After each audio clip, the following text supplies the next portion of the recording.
So, good morning mga kapigmate. So, sa umaga, ganito lang ginagawa ko yung mga pinapalanti natin mga kapigmate. So, ang unang check ko muna yan, yung mga ari niya. Pupunta tayo. Yan, check natin. So, ito si Cookies, wala pa. Ito namang si Cara. So, wala pa din mga kapigmate. Wala pa. So, ganun lang. Check lang tayo tuwing umaga.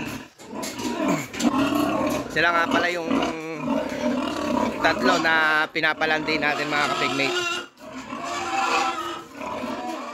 Tapos dito si Gigi, wala pa rin. Check natin. So check mga kapigmate yung ari nila.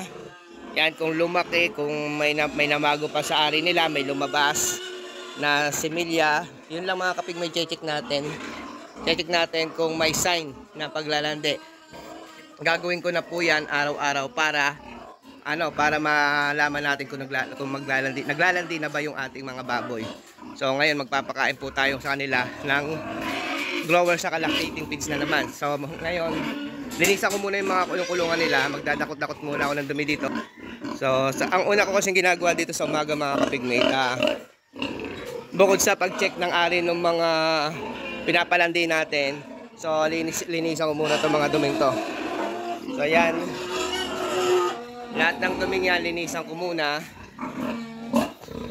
Pagkalinis ko, maglalagay tayo ng tubig sa feeder nila para ito mga kulang sa tubig, lalagyan ko ng tubig yan.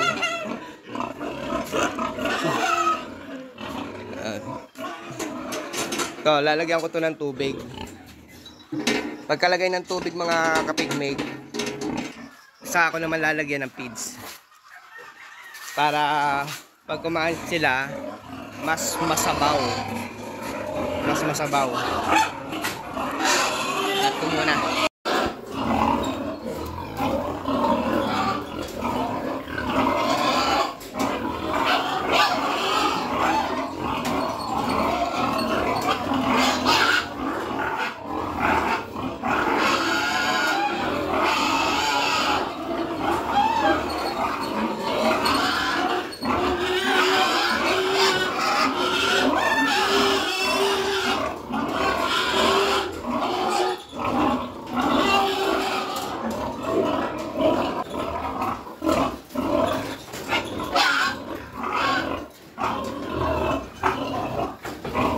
So dito mga kapigmate, magsisimula na tayo magpakain. So yung nakalagay sa block na yon, yun po ay grower feeds. So yan.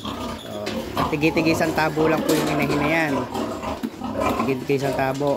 Tapos yung pangalawang nilagyan ko, so naglagay muna ako doon ng grower feeds. Tapos ngayon, umikot ako para kumuha ng lactating feeds mga kapigmate. So yan. So yung nasa tabong yon, lactating feeds na yon.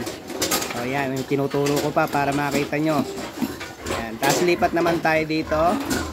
Ang sunod natin na pinakain ay si Cookies. Si Cookies na nga yung nilagyan natin ng lactating feeds mga kapigmate. So ito naman si Jelly. So ayan, pakain na natin ng grower. Tapos punta naman tayo dun, kuha ulit tayo ng lactating feeds para kay Cara. Ayan. So medyo malayo kasi mga kapigmate yung lagayan ng ating lactating feeds eh. So kalahating tabo ng lactating feeds, tapos kalahating tabo ng grower feeds. So yan. So mga kapigmate, yan, kada isang tabo po niya sa kulay green na yan ay 3/4 po yan. Tigi-tigi isang tabo yung ating mga buntis na. Yan, kagaya noon yung si Harley yung nilagyan ko. Tapos ito namang pangalawa, ito si Jelly. Yan, si Jelly, yung naunahan pala si iba na pala yan. Tapos ito naman si Baile. Yan. So dahil pupunta tayo kay Gigi, kukuha ulit tayo ng lactating feeds. So sa kalahating tabo mga kapigmate, kalahating tabo ng lactating feeds, tapos kalahating tabo rin ng grower feeds. Total noon ay isang tabo. So yan, hila-hila muna mga kapigmate kay Gigi. So bukas pa palang ilaw nila, nakakalimutan natin patayin. So ayan, sira-sira ng ating lagayan ng feeds. So kalahating tabo na lactating, kalahating tabo na grower. Tapos doon naman sa kay ano natin ay bali 3 tabo po yan doon sa nagpapadede.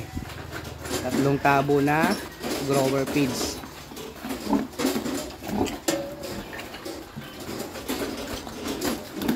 So okay, tapos na sila kumain mga ka-pig mate. So wala pa tayong nakikitang sign na naglalandi sila mga ka-pig mate. So wala pa. Ito si Gigi, wala pa tayong sign na nakikita. Ito namang si Kara. So wala pa din. Pakakain niya lang. So, ito naman yung kinukondisyon natin. So, 2 kilo per day pa rin pakain natin. So, wala pang sign na paglalandi sa kanya.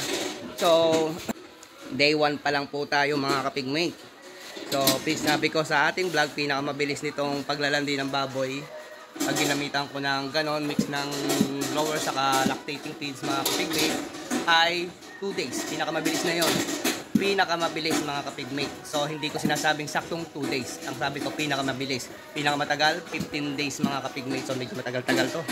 Pero yung paglalandi nito mga ka-pig mate, sure ako mabilis lang to. Promise.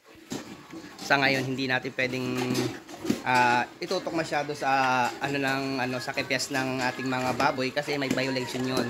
Violation kay YouTube at kay Facebook. Pero ipapakita ko na lang sa inyo sa susunod. Sa susunod mga ka-pig mate na magba-vlog tayo. Hindi na vlog, short video lang pag naglandi sila kasi sa short video walang violation pag ganon. Papakita ko sa inyo day 1 wala pa. So hintay-hintay na lang tayo mga ka-pig mate. So yan lang muna sa update natin today mga ka-pig mate. So sa ating day 1 sa pagpapakain ng piglet. Kapon ang una. So ngayon mga ka-pig mate wala pa ng 24 oras kaya wala pang 2 day yung mga ka-pig mate. Kaya day 1 pa lang din ngayon kasi kahapon natin ng hapon sinimulan yung pagpapakain ng mix ng grower sa lactating feeds. So nga pala maghanap tayo ng kapustahan dito yung kagaya ng nakaraan 2020 may nakapustahan ako dito. So engineer pa ng baboy yung technician ng baboy yung nakapustahan ko mga ka-pig mate. So napahiya siya doon. So kung sinong gusto may pagpustahan sa akin, so chat nyo lang ako. So ang pustahan lang natin ay napakasimple lang. So hindi po hindi po big deal tong ating gagawin pustahan kung sinong may pagpustahan sa atin. Ang gusto ko lang sa may pagpustahan sa akin, aminin niya na mali siya at tama ako. So yun lang, napakasimple, di ba?